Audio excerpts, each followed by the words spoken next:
Hi guys, मैं नीरज कुमार एक बार फिर से मेरे चैनल में आप सभी का स्वागत है। पिछले वीडियो में हमने रनिंग से संबंधित जानकारी दी गई थी, जिसमें अगली वीडियो के लिए हमने बताया कि संभावित कट ऑफ के बारे में इस वीडियो में हम आपके सामने वर्णन करेंगे, जिसमें मेल कैंडिडेट और फीमेल कैंडिडेट की जो फाइनल कट ऑफ है उसके बारे में हम आपको बताने जा रहे हैं।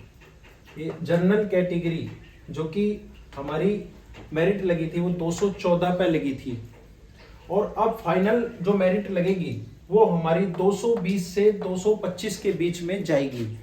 तो जिस अभ्यर्थी के नंबर 220 से 225 के बीच में नंबर हैं वो मेडिकल के लिए तैयार रहें।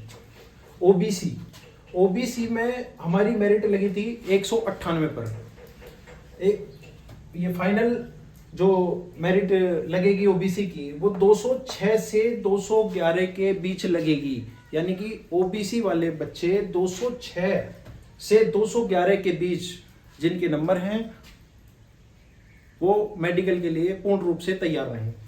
एससी कैटेगरी की जो मेरिट हमारी लगी थी 178, तो इसकी फाइनल कट ऑफ 186 से 190 के बीच में लगने की संभावना है।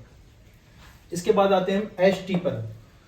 146 यानी कि 146 पर हमारी इसकी मेरिट लगी थी। इसकी फाइनल कट ऑफ 154 यानी कि 154 से 158 के बीच लगने की संभावना है। इसके बाद हम आते हैं ईडब्ल्यूएस पर।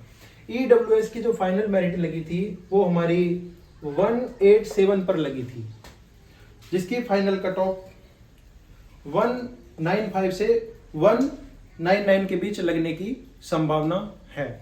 इसके बाद हम आते हैं फीमेल कैंडिडेट की जो जनरल की मेरिट गई थी वो 203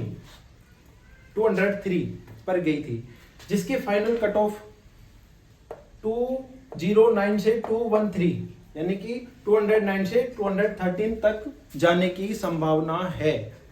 ओबीसी की जो मेरिट गई थी 189 पर गई थी, उसकी फाइनल कट ऑफ 195 से 200 तक यानी कि 195 से 200 के बीच लगने की संभावना है। एससी कैटेगरी में 169 यानी कि 169 पर इसकी मेरिट लगी थी, और इसकी फाइनल कट ऑफ 175 से 180 के बीच लगने की पूरी संभावना है।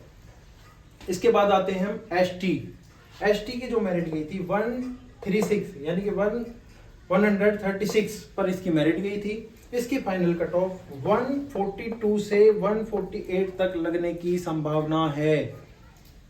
ईडब्ल्यूएस की जो फाइनल मेरिट लगी थी 180 पर इसकी मेरिट लगी थी। इसकी फाइनल कट ऑफ 186 से 191 तक लगने की संभावना है। ये हमारी संभावित कट ऑफ लिस्ट है जो हमने आपको अभी बताई है।